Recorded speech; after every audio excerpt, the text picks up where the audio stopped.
with so many high commissioners here. And this is also the week where we are at the final stages of consultations regarding CHOGM. So welcome, good afternoon. It is my great pleasure to invite Honourable Prime Minister Philip Davis of Bahamas, the Secretary General, distinguished ladies and gentlemen. Welcome to this third Marlborough House Dialogue. We're delighted that Prime Minister Davis is able to join us today for a fireside chat with the Secretary General, focusing on Commonwealth leadership in accelerating climate action for SIDS, which will be moderated by the High Commissioner of Kenya. This is an important opportunity to highlight the critical climate change issues facing SIDS and continue to catalyze the Commonwealth's call for ambitious and accelerated climate action in order to build forward better and enhanced green and blue recovery after COVID-19. These conversations are crucial with regard to following up from COP26 outcomes, and as the Commonwealth family prepares for CHOGM in Rwanda in June, as well as plans that are underway for COP26 in Egypt later this year. Our small island developing states continues to face the highest exposures and the most devastating impacts of climate change. The systemic climate risks and increased frequency of extreme events comprise additional barriers to wider environmental, economic, and social development challenges of our countries. The Commonwealth Universal Vulnerability Index clearly shows that SIDS are most vulnerable after the LDCs. Our Climate Finance Access Hub has already helped mobilize over $48.8 million of global climate finance for our small states, with another $762 million at advanced stages in the pipeline to help countries achieve their climate priorities. Through the Climate Finance Access Hub, we have supported 7 Caribbean member countries with advisors based in countries. We're only referring to Caribbean here in honor of the Prime Minister, but we are obviously across our Commonwealth regions. We have supported 7 countries. We are also in the process of appointing a regional climate finance advisor for the Caribbean region.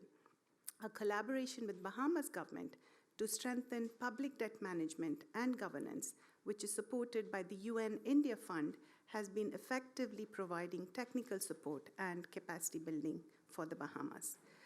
We will also be presenting the UN Commonwealth Small States Advocacy Strategy at CHOGM 2022, for which 13 countries have already signed up as champions, and we look forward to other countries joining this elite group.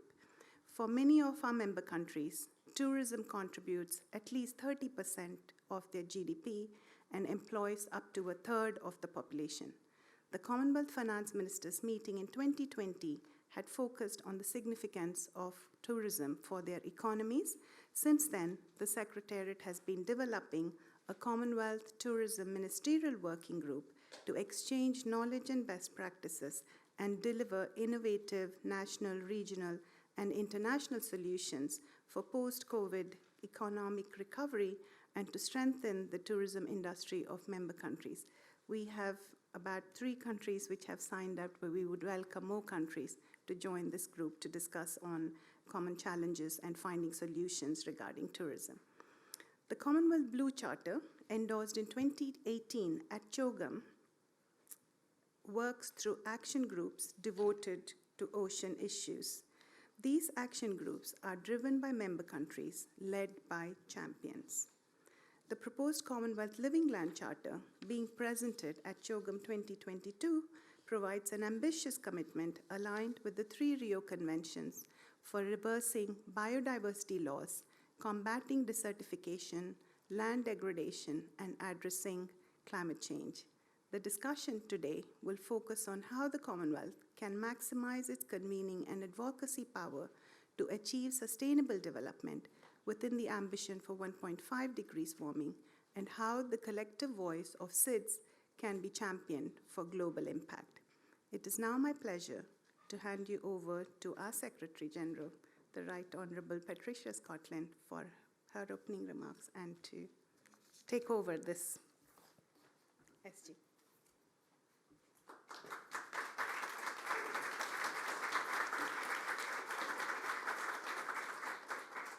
Thank you very much indeed, Ruth. You'll know that Ruth has been spearheading this work as our Senior Director, and I take the opportunity to thank her and all her team. But Your Excellency, the Honourable Philip Davis, Prime Minister of the Bahamas, Your Excellency Manoa Esipisu, High Commissioner of Kenya to the United Kingdom, Your Excellencies here present, esteemed guests, dear colleagues, beloved Commonwealth brothers and sisters, I really want to give you a warm welcome home to Marlborough House. I think we've been separated for a long time, so I can just tell you, you're all looking absolutely fabulous. So may I extend, therefore, a warm welcome to you all, and thank you so much for joining us today at Marlborough House. I think, as you know, this is the third Marlborough House Dialogue, and it's a great expression of their purpose to provide Commonwealth member states with a platform to debate and explore the most pressing issues confronting our family of nations, to share ideas and to identify some real solutions. And the Commonwealth, as you all know, is a large family. We are 54 countries with 32 small states, 25 are small island developing states. And that's 2/3 of all the SIDS in the world. There are only 42 small states, and we have 32 of them. And we are 2.5 billion people. That's around 1/3 of the world. And 60% of our 2.5 billion citizens are under the age of 30. So in our Commonwealth, we have the future of the globe. So everybody matters in a family. Families are personal. Families are about devotion, commitment, duty, and love. And like the love of the mother who, in the aftermath of Hurricane Maria, in my own country, in Dominica, was found after the hurricane wandering. And she kept on saying to everyone, "Have you seen my son?" Her son was 3 years old when the hurricane struck, and he held tight to her hand. But the tighter she held, the more he wriggled, because he kept on saying, "Mummy, don't hold me so tight, don't hold me so tight." And as he pulled his arm away from his mother, the hurricane took him. And she never saw him again. And she was left going everywhere saying, "Where's my son? Have you seen my son?" And that's why we care so passionately about climate change. It is deeply personal. When the son was swept away from her arms, when the waters rose, the son must have known, and she knew, that she would never see him again. And this is the experience which many of our members across the member states, have had to deal with. Too many across our Commonwealth family is a familiar situation. I know the Prime Minister will remember well what happened in Abaco and Grand Bahama. 1,200 people lost and have never been seen again. So we're talking about real pain, reality of what climate change means. And this is an experience that we know that the Prime Minister is going to be able to touch on. Because I know that Prime Minister Davis, the tragedy that happened in Bahama, with so many of your citizens, great country, suffering in similar ways after a devastating Hurricane Dorian. And if I look round at my colleagues' faces, our colleague from Fiji, colleagues from Dominica, even beautiful Barbados has now had a Category 1. They said it was God's own country and Barbados would never be touched. And I think it was 1955, it was the last one. Well, it's as old as me and I'm still here and it's back. So these events remind us that climate change is deeply personal. So our response to climate change has to be personal too. grief for what we are losing, and the determination to prevent the great catastrophes that climate change threatens. But climate change is also deeply political. It is rightly understood as the defining challenge of our time, both an existential threat and a multiplier of existing social and economic inequalities, which bring together and bring forward the tipping point for conflict. So tackling climate change requires a scale of political and economic commitment, cooperation, and change that is unprecedented since the birth of the multilateral system. This effort is required at the same time that the appeal and vibrancy of multilateralism is in question. So this is why the efforts of the Commonwealth on climate change are so important, and our unique blend of shared transcendent values and of practical advantages gives us the opportunity both to reflect the lived experience of climate change for those on the front line, back to the world, and to lead the way in finding solutions. And the Commonwealth has led the way on climate change before. The far-reaching 1989 Langkawi Leaders' Declaration on the environment was ahead of its time, 3 years before the first COP. And in 2012, the Commonwealth Charter was a vital precursor to the Sustainable Development Goals. And in 2015, Commonwealth Leaders' Statement on Climate Action showed the world that a bold agreement was possible just before the Paris Agreement was signed. If you remember, we said implementation, 2 degrees and a 1.5 aspirational target. That's what we went to Paris with, and in the end, that's what they agreed. So I'm hopeful that when the Commonwealth comes back together in CHOGM in Kigali next month, we can come together again in a far-reaching unity. Our political leadership is complemented by skilled technical assistance and programs. And you've already heard about the Climate Finance Access Hub and the fact that we've got 48.8 million already for the 14 small island developing states, 7 of which are in the Caribbean, with the other 760 million in the pipeline.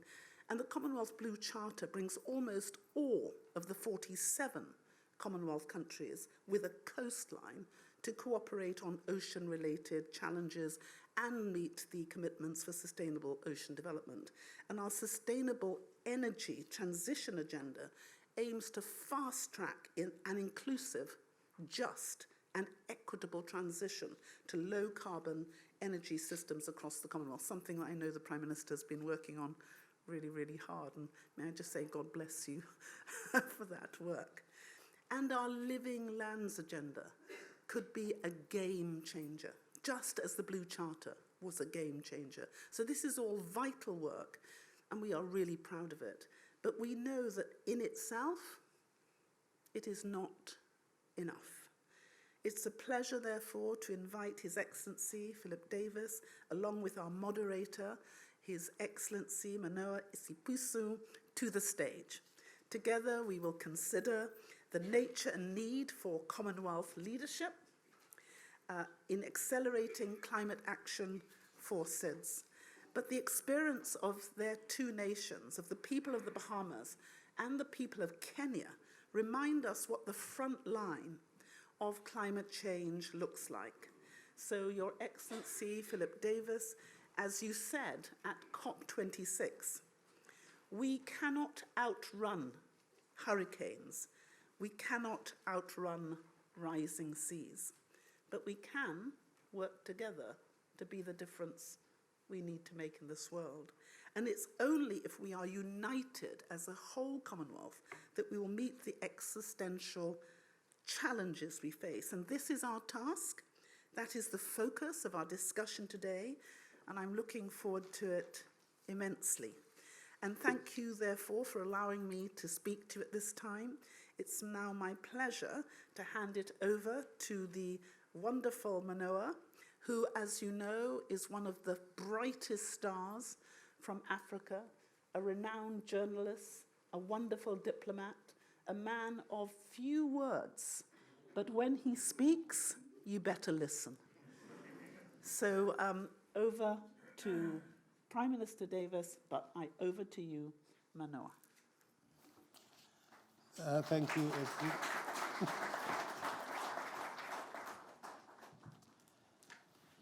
thank you very much, Secretary General. Your Excellency, the Honourable Philip E. Davis, QC MP, Prime Minister of the Bahamas, Excellencies, colleagues, colleagues in the Commonwealth family, ladies and gentlemen, thank you for making the time to be here, to participate, to listen in, to ask questions as part of the Marlborough Dialogues. As you know, these dialogues began with two distinguished fellows from Kenya, and so I think that we've set it on the right path. But we are pleasantly and very humbly as well to be in a position where we welcome the Prime Minister of the Bahamas here.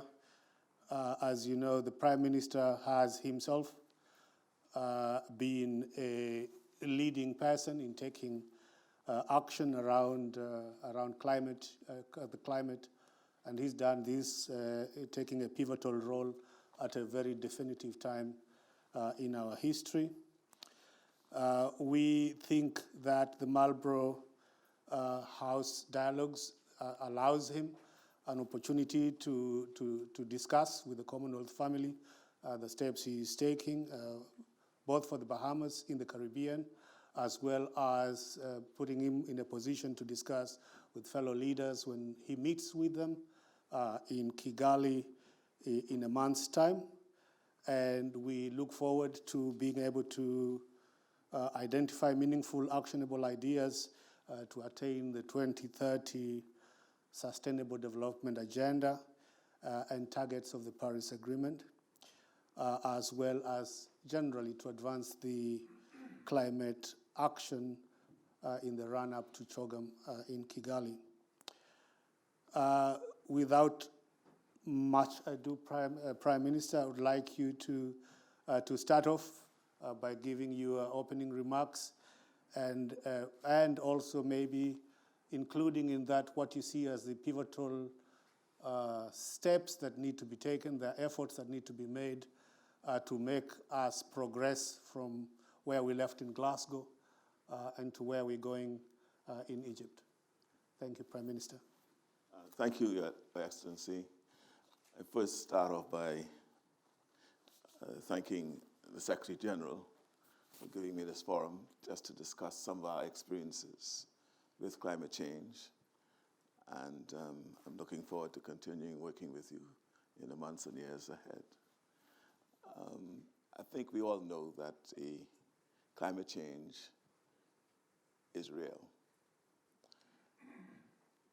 For the Bahamas, which is an ocean state spread over 100,000 square miles of pristine, tranquil waters,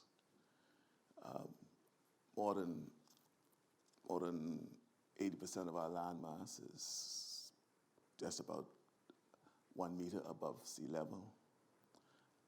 As the sea rises, the challenge is that we will become climate refugees and or we'll find ourselves on the other side of Jordan.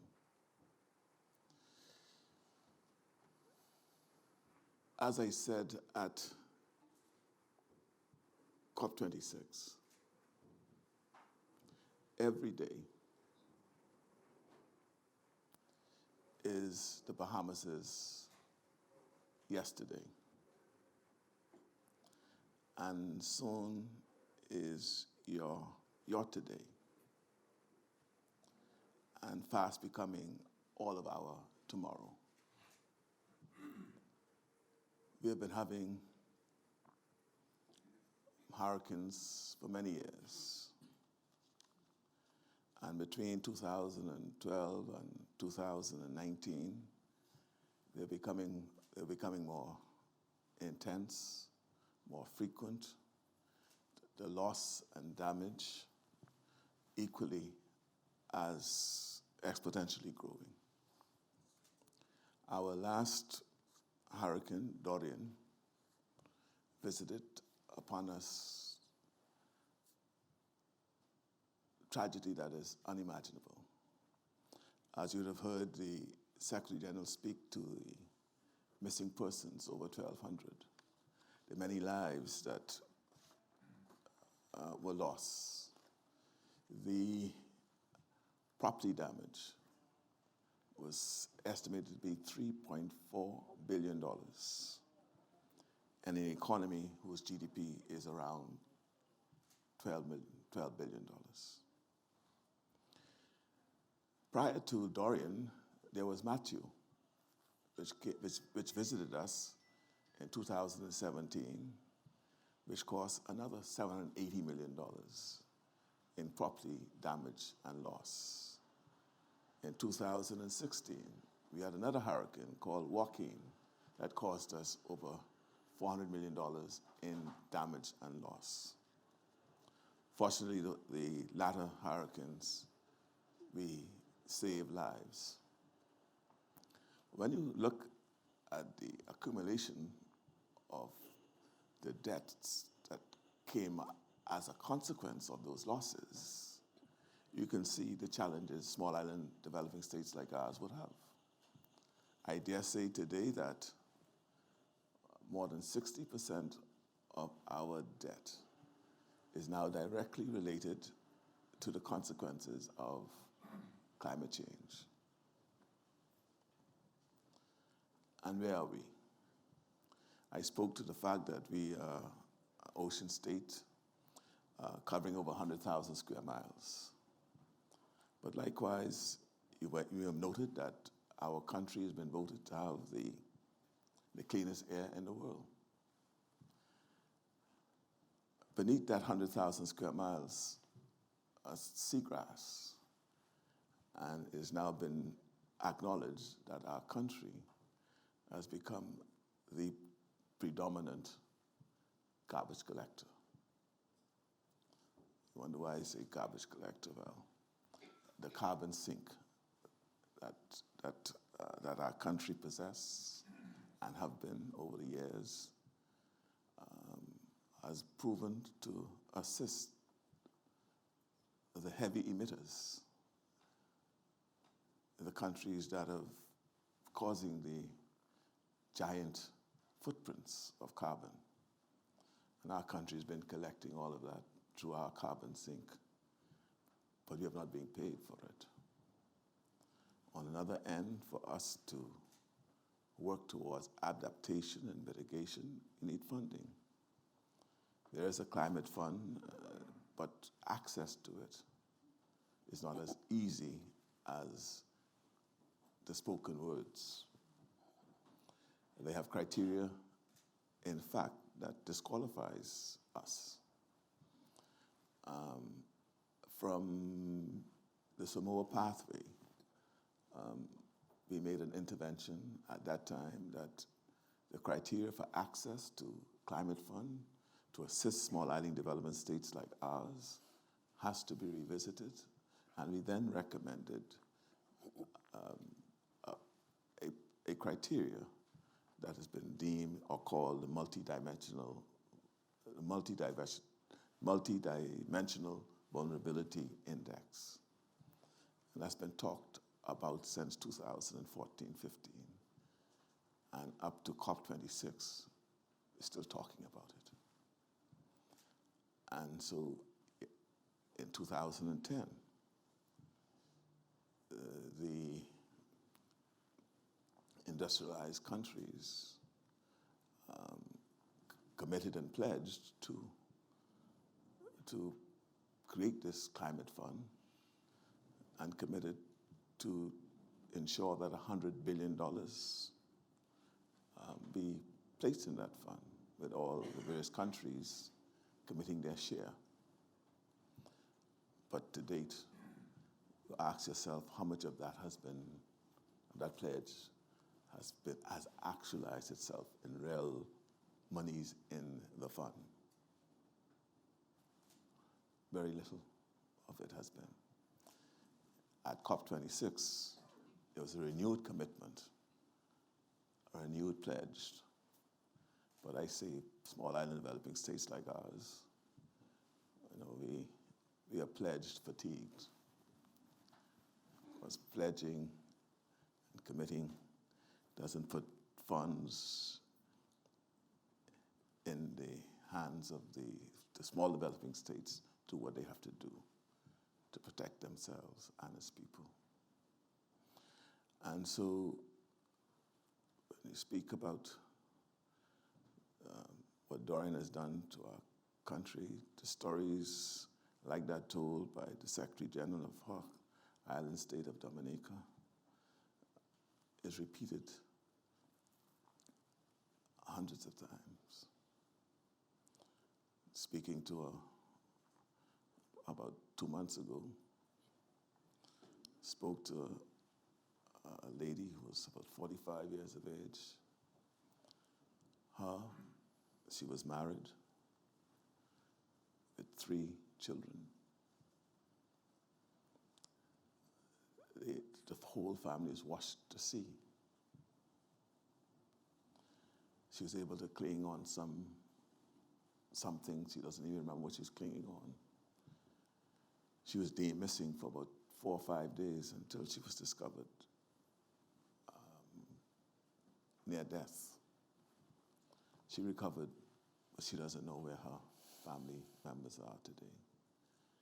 Stories of husband and wives clinging to trees, and the husband holding the wife and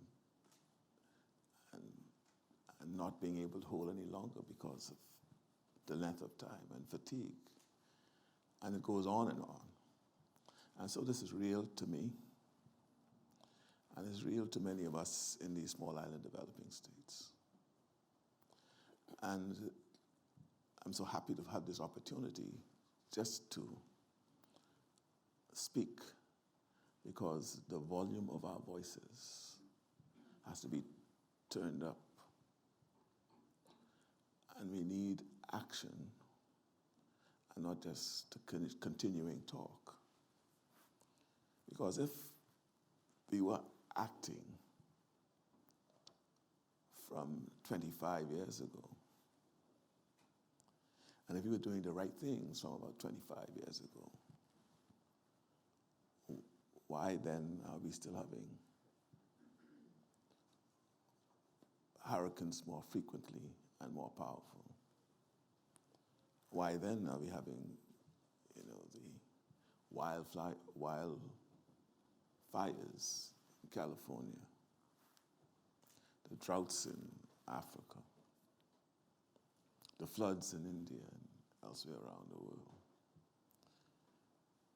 And it's just not the small island developing states, because we are all in this together. It's just that some are more vulnerable than others. Some are better able to defend themselves, as it were. In the short term, I say, against the consequences of climate change. But I dare say that their defense will only be for a short while. Just 2 or 3 days ago, read an article about the heat in India and Pakistan, 50 degrees centigrade, which is 122 degrees Fahrenheit, and the challenges that the residents in those areas are having. So this morning on the BBC News, how it has been said that the 1.5 degrees centigrade is here already. And the question is, could it be now reversed? If the scientists are correct, the question we ask ourselves today, are we too late? $4 million to $5 trillion is necessary to be spent annually. Governments alone will not be able to do it. The private sector will definitely have to be engaged to assist. And I must say we're seeing a movement towards the private sector becoming more and more engaged. And as the Secretary General reminded me during our other chat, that as long as green and blue energy becomes cheaper and the money people see that that's where money could be made, money will come there, money would follow that. And we hope that that would be the case going forward. And we are in this together. And we need to take the message to our respective leaders and governments to ensure that they act. We have to put on speed. And so we don't have much time. Otherwise, for my small island developing states, as I said, I'll have to start looking for places for what I call now the climate refugees. And we just decide, well, we just wait it out and pray that we save somehow through the mercy and grace of God. Thank you. Thank you, Prime Minister, for a fairly grim view. I thought we let ourselves, we ought to know where we are. And now that of course, I think not many people truly appreciate where we are. And, and I don't want the developed states or the industrialized state or those who are what I call the heavy emitters be crying wolf. Because by the time we continue to cry wolf, when the last cry is heard, people say, well, you're not serious, you're not joking, and I'll leave you there on your own. And so I think we need to know where we are, and then we take it from there. So, Prime Minister, there's a lot of pledging, as you said, of this adaptation finance. But it doesn't appear to be accessible. So what is it that you, as a leader of a small island state and with your colleagues, can do to try to move the cumbersomeness, if you like, out of that space, so that you can get the technical ability required to access some of these facilities, and linked to that, what should be the primary focus areas of seeds in the run-up to COP27 in the global climate space, so that you appear and actually do make some progress between Glasgow and Cairo? Well, again, we've been tracking to see which of the pledges have actually lived up to their pledge. And as I mentioned earlier, for our part, and many of the small island states like ours and their political leaders, we all are suffering from pledge fatigue. And what we have done, which I've been inviting my fellow small island developing states to do, is to see how we could monetize our carbon credits or our carbon zinc, how we monetize it. And in fact, I intend to have a gathering of the CARICOM leaders in August to discuss what we are doing in the Bahamas, and that is we have just passed, we're having all of our carbon assets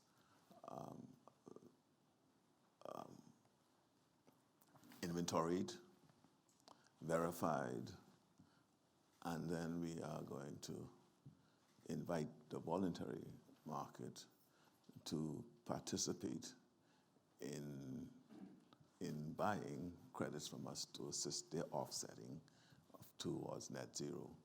We have just passed legislation in recent times.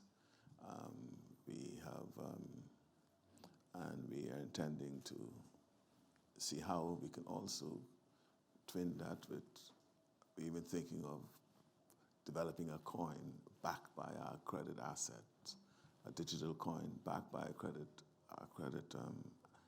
by our carbon asset, and looking at putting it on one of the exchanges.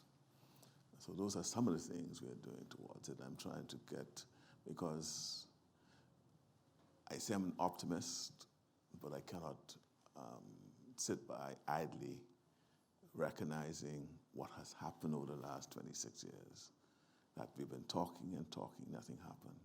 And if I just sit and wait for for those who are supposed to do what they do, we'll just be left out in the cold. And so I've been proactive in that regard. We should be to market by the end of this year, hopefully, early next year, because we have all the fundamentals legislative is in place, and I'm hoping to bring along my CARICOM leaders. We also reach out to Gabon because we gather that they have their green credits. We have our blue credits, and we're hoping to see what synergies we can work together to make those pay that needs to pay. Thank you very much, Prime Minister. I'd like to open this to the yes, to the floor.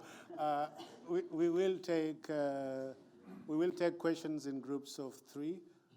Please state your name and your mission or who you represent, and then you can ask your question.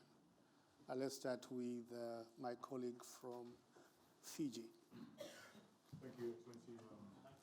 Mic is on its way.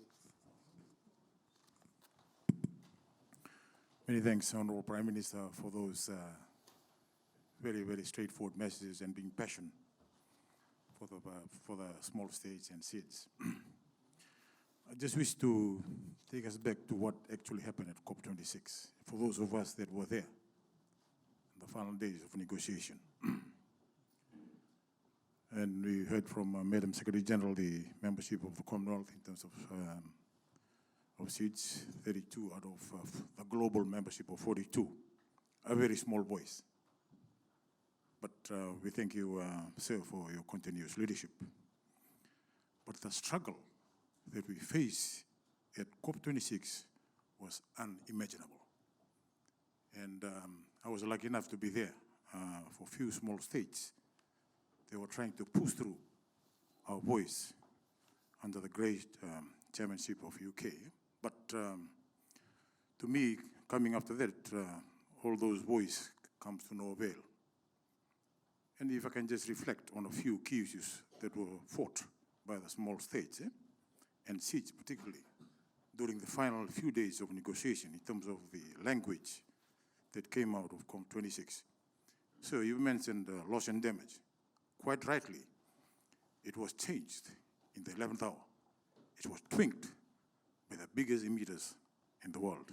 That's one. Number 2, the 1.5. What has happened to 1.5? It's, to me, it's just a losing battle. We are talking about 2.4. Where's 1.5? To me, it's just a dream. I'll come to my question. The question that I wish to pose, are we fighting a losing battle? There's a huge gap between COP26 and COP27. And lastly, the $100 billion. So you mentioned about mitigation and adaptation, fine. But the $100 billion, some 12, 15 years ago, they're still discussing COP26. Nothing has happened. Now, at the cost of seats and small states, so are we fighting a losing battle? That's my question, looking ahead to Egypt, COP27. Thank you. I think you better take that one alone. Well, go on, PM. We're in a battle, and we cannot abandon that battle. and the thought of losing ought not to enter our minds in this battle. Because at the end of the day, right, the other countries, they're not going to be safe until we are all safe. In the sense that if they do nothing and continue, let's take the United States, for example. I don't know whether they could ignore climate change if they continue to have the ferocious wildfires that's been plaguing the West Coast of the United States. And when you look at the Northwest region of the United States with the record high temperatures that they've been having. And I think the younger generation are becoming more sensitized to this phenomena of climate change, and therein lies the voices that now also need to be heard. I think what we just need to do is let us not think about losing a battle, but let's look at what we can do to win this battle, and let's identify, yes, I know, as you pointed out, that from 2010 they made this pledge, hence I talk about pledge fatigue now. I know that there's little confidence one could have in the way forward when you see how the heavy emitters have just been playing lip service to climate change. So we just need to continue to look at what we can do. Let's enlist the young voices in these various jurisdictions, because they are victims now of the consequence. They're seeing the floods in their community. They're experiencing the fires in their community. And they're having the dust storms in their community. And once they link that to what the consequences of what their own countries might be doing, and their voices, we can inspire them to speak as we're speaking as a country. That might be the way ahead. Thank you. My colleague, Linda. Thank you, Prime Minister. My name is Linda Scott. I'm the Namibian High Commissioner. I'm just wondering, you spoke about carbon sink and how in your country you have an area where it's basically carbon sink. My whole country, The whole country I said is? ocean, we are Okay. ocean. I call myself, we are an ocean state. Okay, so my question is, this is a new concept for me, frankly. And I saw it recently that up in Scotland, they have areas that they've identified where they can even create more of these sinks.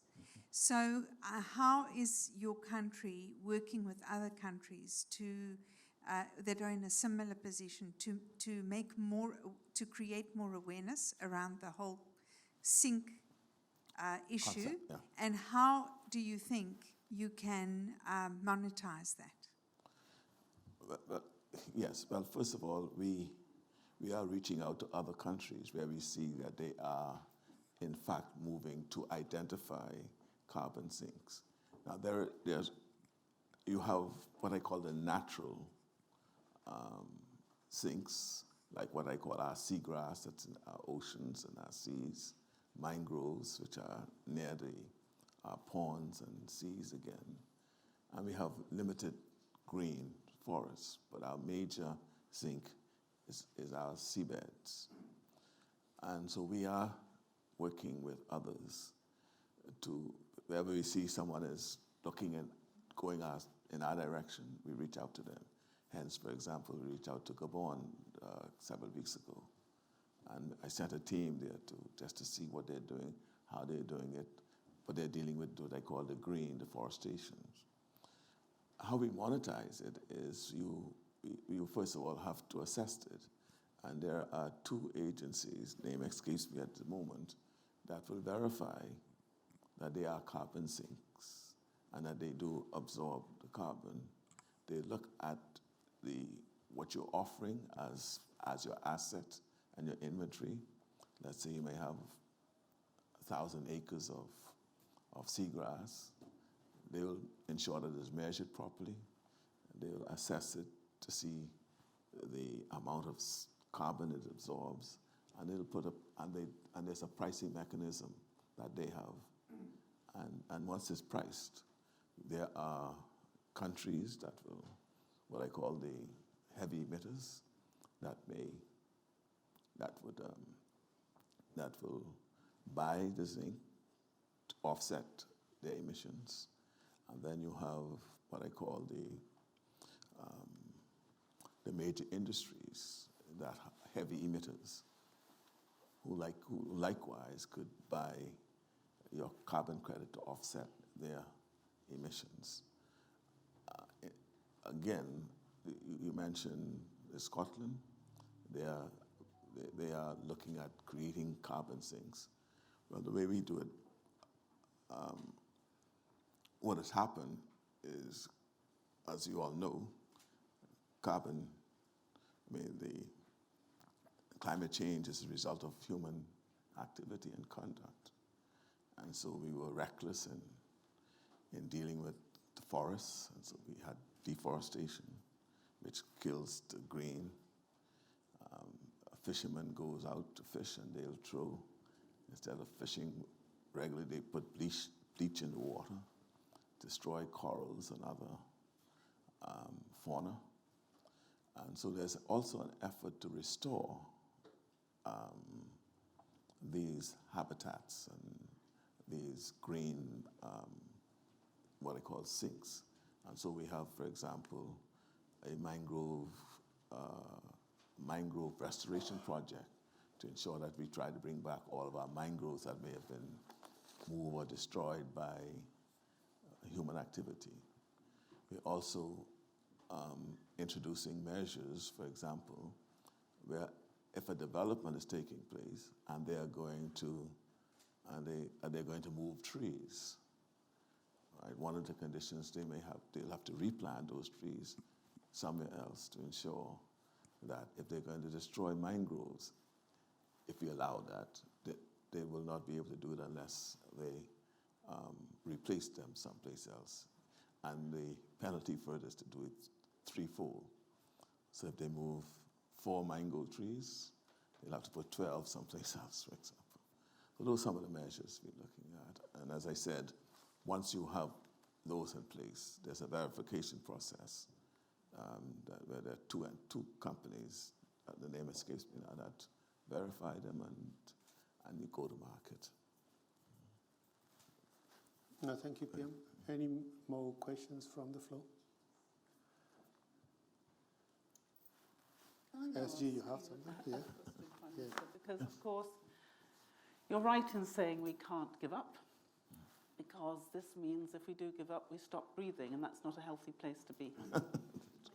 But we also know that this, of course, has been a fantastic Commonwealth family, where we have had rich countries, poor countries, middle-income countries, large countries, small countries, island states. But the one thing that we've been able to do since 1989 as a Commonwealth family is to stay together. And it's warming to see their colleagues here from Africa, the Pacific, the Caribbean, Europe, Asia, all of us.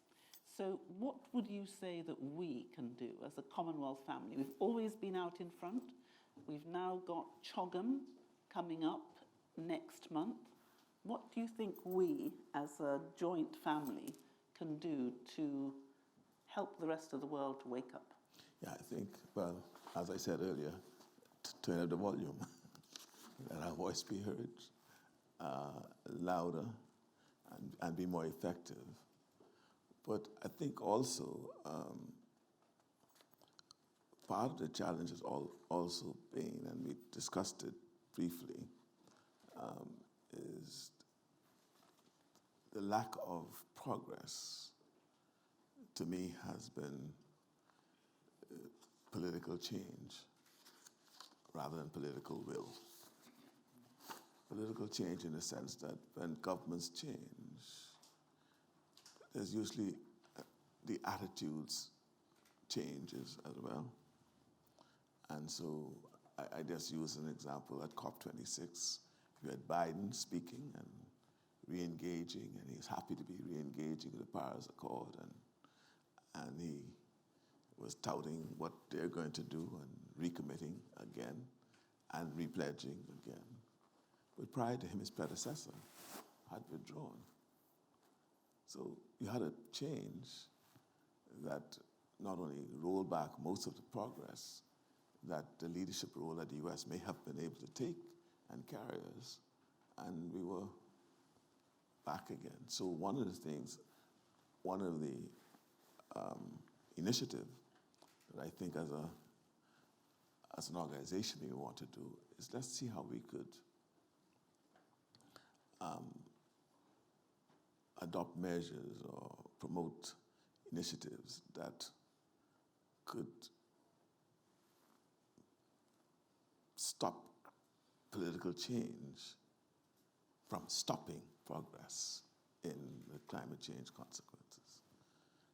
If we can find that initiative, I've been thinking it through since COP26 myself, because that question was posed to me by a reporter at COP, whether it was political change that was stagnating progress on the subject.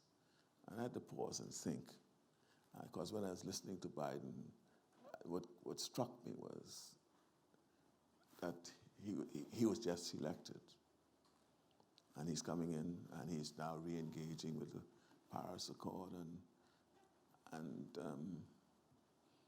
so it is important that we find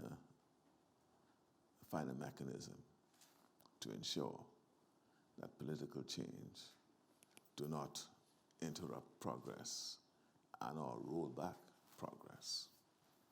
And I know that you've undertaken quite a lot of legislative change in relation to climate. Do you think instilling it, embedding it in legislation and regulations is going to help? You know, we've got the climate action legal toolkit in the Commonwealth. Do you think that sort of thing helps? I think that will help, and if we could promote that, and not just amongst us, we ourselves have to adopt it, follow it, and enact it, and then we need also to lead the world and show them what we're going to do, and hopefully we have leaders who will embrace it as well, and they follow suit, so by the time the change comes, it's very difficult for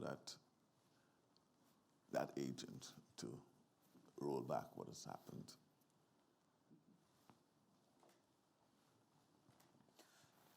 Thank you, PM. I think I want to understand a little more how you build this political momentum towards a successful work program to achieve this target of 1.5, which I think at COP26 was based on the fact that you require 45% reduction in global CO2. How do you build the political momentum? Because of the very many changes in the political space, which themselves tend sometimes to undermine the growth forward.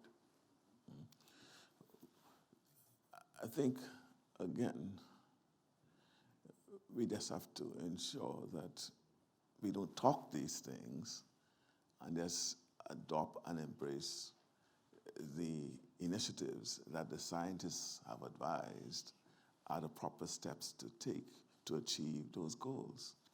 And so, for example, let's lessen our use of fossil fuel. Let's go to alternative energy, and let us continue to innovate and create so that blue energy or green energy becomes the rule rather than the exception. Thank you very much, PM. Can we take one further question, if there is one? If there isn't, we will be mighty pleased. Okay, there is one at the back.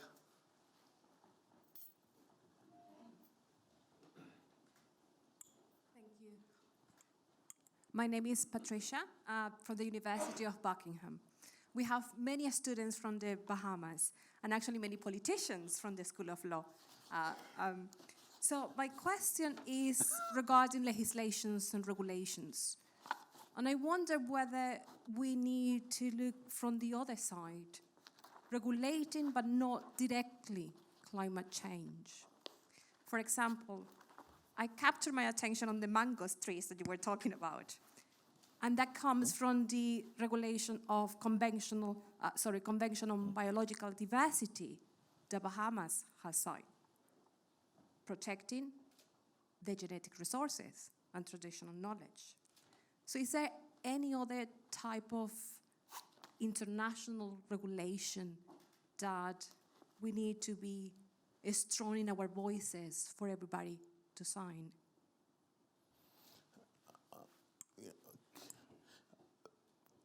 You have one of your politicians here from your school. Yeah, he's here. I think legislation that protects the biodiversity of our countries is important. We passed about a year ago an act to protect our biodiversity assets. We also, in passing our Environmental Protection Act, require permitting, which it wasn't before, to be able to do any number of things, research, and any invasive conduct that may impact the environment. So we have in place those legislations as well, and encourage other countries to look at it.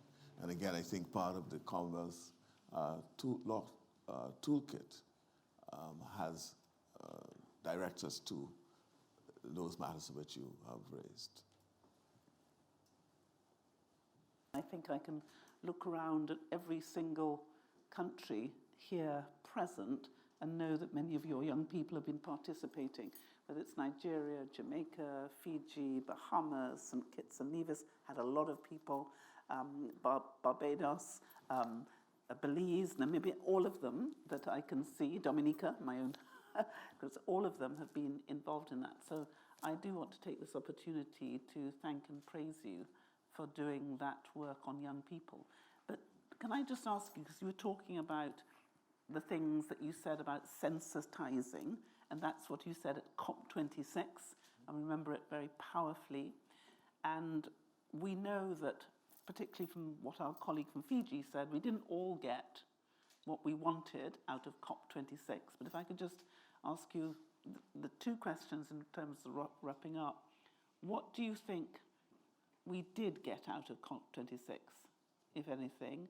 And what do we now need to do between now and the road to COP27, particularly bearing in mind that we're going to have CHOGM next month? So what can we get out of CHOGM? I think I just repeat the myself. Easy question. Yeah. The result for me of COP26, the language was aspirational rather than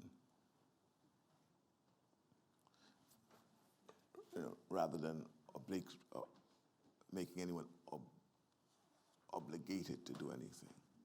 This is what we aspire to. I don't obligate myself to these things, but I aspire to achieve these things.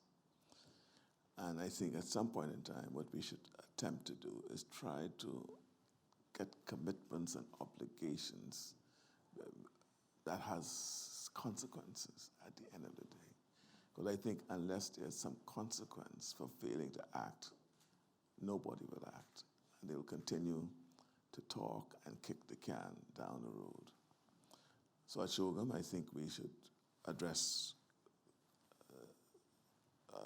that part of that we can get that done. Also, I think continuing to engage the younger voices, and quite frankly, I think we need to make that voice a political, a political voice, in the sense that there'll be political consequences if the political directorate are not moving with the voice of their people. And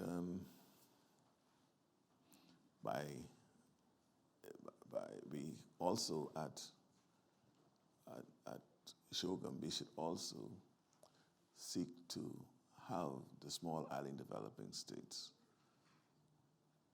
who are suffering more, emitting less, being able to be paid somehow, or have grants made to them, and or have ready access to funding for the adaptation mitigation that's required for the loss and damage that as a consequence of this. So those three things I think we can seek to concretize at CHOGM with the purpose of putting it to the COP27. Thank you very much, Prime Minister. We thank you for your very candid views, however grim some may be. But it's important to recognize where we are in order to make the steps we need to do to move forward. And I believe that your interaction with this audience helps us center a little about where we are, where we need to go, obviously via you and your colleagues when you meet in Kigali in a month's time. I was delighted to hear how you're working with Gabon. You know, they're not yet members of the Commonwealth, so you could work with Kenya. On your way there. On my way to Kigali, I might stop there. Yeah, thank you. Back to you, SG. Well, firstly, can I say I think we've had a wonderful conversation, but also, Prime Minister, if I may say so, how proud we all are that the Commonwealth is speaking with you with one voice. And I was listening very carefully to what you said about sea level rises and the work that we're doing on mangroves, which speaks very clearly to our Blue Charter, which we all agreed in 2018, which has made such a difference for all of us, but also listening to what you said about land, because of course that spoke very powerfully to the thing that we're all going to be talking about now, which is the Living Lands Charter, the call for living lands that we've been discussing and we have great hopes for when we come to CHOGM next month. But the thing, if I may say so, that I've been so proud in listening to what you have said, and indeed the questions coming from the audience, is that in our family we are very much in the same place. And I want to really underline what you said about us all being in this together. Every single one of our countries are suffering at the moment from climate change, whether it's drought, desertification, land loss, animal husbandry, waste. All of these issues are affecting every single one of our countries. And how proud I am that you were willing to come and speak with us in this very personal way, but how pleased I am that you are exemplifying what many of our countries are aspiring to do, and that we're all in this together, every single one of us. So I thank you very much for coming. I thank your Foreign Minister for coming, the Ambassador for coming, the High Commissioner for being here. But I thank all our other High Commissioners, colleagues and members of the Commonwealth who have come today to listen to you. And I'm sure that this will be a very memorable occasion. It is the third Commonwealth Marlborough House Dialogue, and I'm pleased that you are coming to be in the same room that your colleagues, when you took your independence, took to. So I hope we'll have a wonderful photograph of you and indeed all the High Commissioners who are here together, so that will be a memory for the books too. And can I ask our audience to give our warm thanks and appreciation in the usual way?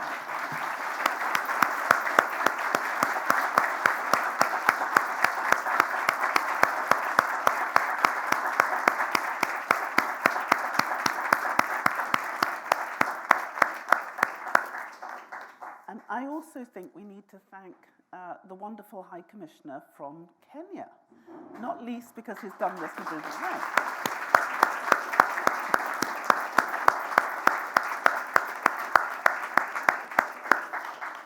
And I just give a fair warning to all our colleagues, not that I'm looking at anyone in particular, that these Marlborough House Dialogues are an extraordinary opportunity for us to come and speak together.